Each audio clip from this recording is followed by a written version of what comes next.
sei, eu tenho uma história caótica com relação a essa história do UOL. Olha que doideira, as coisas da vida. Um pouco antes disso, você falou que foi pro UOL que ano? 2010. Não, foi depois disso. Foi 2012. Eu sei, por conhecer gente do UOL e tal, tipo, em churrasco, que aí começaram a me perguntar... Não, isso foi depois, 2014, eu acho. Queriam colocar eSports na parte de esportes do UOL. E não deu certo, porque na época você precisava vender páginas, né? Você vendia a página dentro do portal. A operação não era sustentável. Falava assim, não, o público que se interessa por isso é de UOL Jogos. Nunca vai ser tipo um esporte. E na época o editor foi conversar comigo, ele falou assim... O Jorge tá trabalhando comigo hoje. Ou não? Não era. Não era o Jorge? Não, depois eu conto. Tá. Tá. E ele na época chegou assim, falou, pô, e eu tava estudando esse mundo por causa do trampo da agência que eu tinha, e falou, você conseguiria escrever sobre isso? Ele falou, não, eu sou formado em comunicação, mas... Escrever, fazer uma matéria? Aí eu falei assim... Aí as pessoas acham que é assim, né? Escreve aí, pô. Escreve a matéria. Aí eu falei assim, eu acho que não, pá, não sei o quê. E ele falou, não, você saberia indicar alguém? Eu falei, tem pessoa, tipo, na época eu tava caçando... Eu falei, posso te orientar, te contar como funciona esse mundo. E aí você vai atrás. Só que ele não conseguiu, ele queria trazer eSports pra dentro do UOL Esports, tipo, ficar do lado de futebol e tal. Mas era hoje em dia... O UOL Esports era no mezanino do sétimo. Eu lembro, uma vez você me chamou pra fazer entrevista lá e eu cheguei, eu tava no meio do UOL Esports, eu fiquei tipo... É aqui mesmo que eu tenho. É que a gente gravou no estúdio de cima, né? Do mezanino. Exatamente, no mezanino. Então, e foi quando eu falei, os caras... Mano, é aqui o UOL Esports, aqui que fala tudo... era aquelas 500 pessoas, sei lá quantas pessoas eram. Era uma galera, sei lá, não eram umas 500, mas era tipo umas 60 pessoas fazendo só uma editoria. Sim, era a galera. Foda, mano. Foi isso, cara. O UOL, ele me transformou num jornalista melhor. Por causa do Theo, por causa da estrutura do UOL, por causa da forma, das pessoas que me circularam. Eu só cresci porque, não sei se vocês perceberam, no decorrer da minha carreira, eu comecei com pessoas iniciantes, assim como eu. Sim. Eu dei um passo adiante. Quando eu conheci pessoas que eram melhores do que eu, absorvi muito deles. Daí eu dei um passo adiante de novo, quando fui pro UOL, que daí todo mundo era muito do mesmo nível, só que a gente tinha um editor muito foda, que era o Theo. O Theo e a Manuela Pereira, que era a editora da área de entretenimento do UOL. E eles dois, eles impulsionavam a gente, eles davam liberdade e, ao mesmo tempo, um freio que é muito estranho. Porque, assim, vai lá e faz. E daí, quando eu trazia a matéria era muito bem editada, a matéria era muito bem calculada. E a gente sabia o que estava acontecendo. Ele me explicava por que ele estava editando daquele jeito. Quantas e quantas vezes o Theo não me chamou para sentar do lado dele e falou assim, ó, seu texto tem que melhorar nisso, nisso, nisso. Você tem que melhorar nisso. Cara, isso é muito importante. Sim. É melhor do que muita faculdade. Porque se você tem um editor que se preocupa, e eu tento fazer isso com todo mundo que trabalha comigo, se você tem um editor que se preocupa e que mostra por que aquilo é melhor e explica pro cara, é muito melhor do que ele pegar e fazer, como acontecia muitas vezes no passado comigo. Saca? Só faz e, tipo, muda. Que você vai lá, daí o cara mudava, eu não entendia o que eu tinha feito de errado, entendeu? Mas, assim, ao mesmo tempo, o Theo fez isso muitas e muitas vezes comigo e me colocou nos eixos, sabe? Me ensinou de verdade o porquê que aquilo estava sendo feito. Não era só... você errou aqui a palavra. Não era só explicar por que eu errei uma palavra. Às vezes ele pegava uma frase minha, ele trazia de cima do texto do lead, ele colocava para baixo para fazer o encerramento melhor, sabe? Ele editava o texto mesmo. Sim. Literalmente. O Fabão fazia muito disso, mas ele não é farpa para você não, Fabão.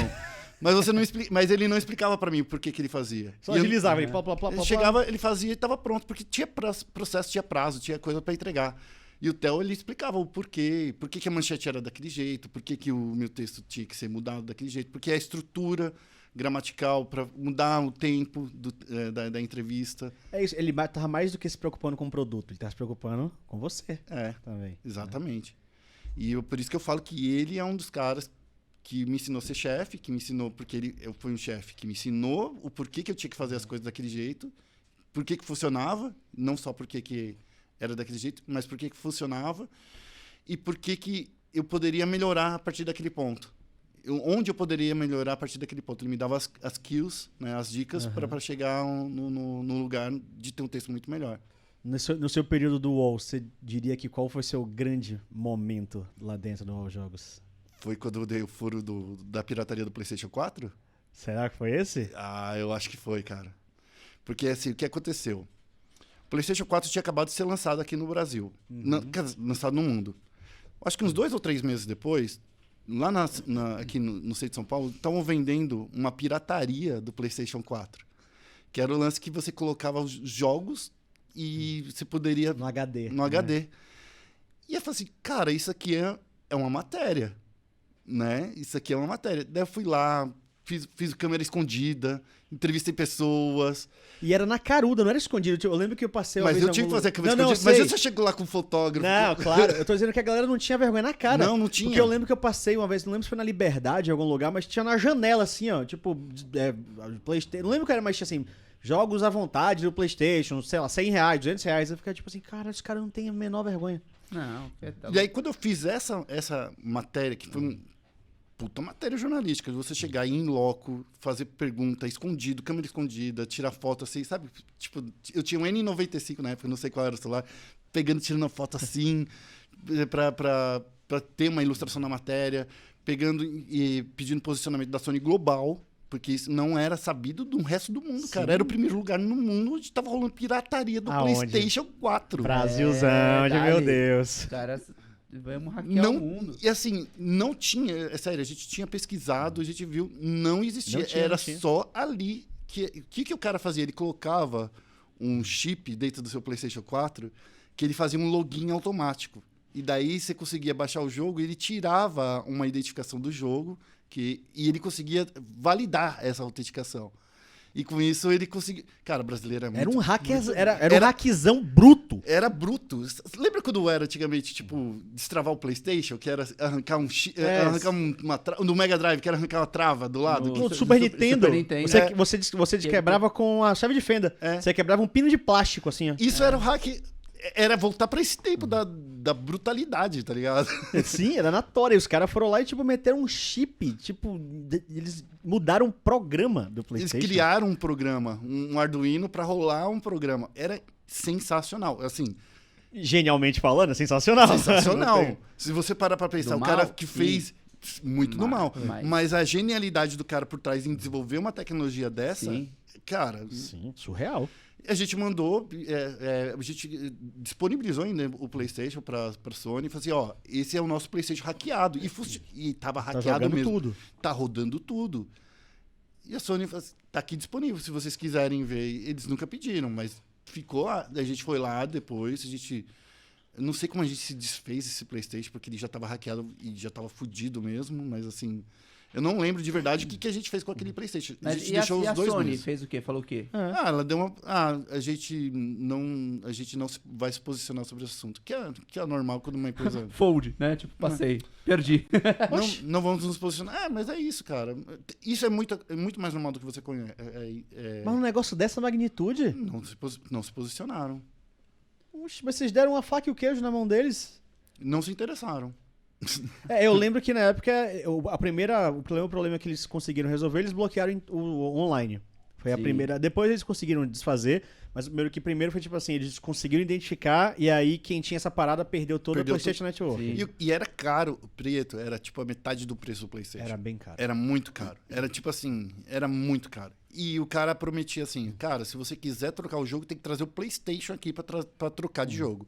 E tinha que levar o PlayStation pra trocar de jogo. Porque ele tinha que rodar o Arduino na sua máquina, né? Ele tinha Então ele tem que criar um código de autenticação com base de algum jogo na sua máquina. Era muito louco. Era, tipo, muito O brutal. fator Brasil é cabuloso, né? Nenhuma empresa E era tá naquelas preparada galerias. pra isso.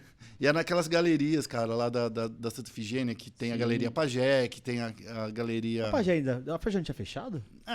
Não naquela época. Tá, não, sei, tô ligado, mas... Os caras põem um bloco de um lado, eles abrem porta do outro. O bagulho é muito louco lá. Cara, é São Paulo. São Paulo.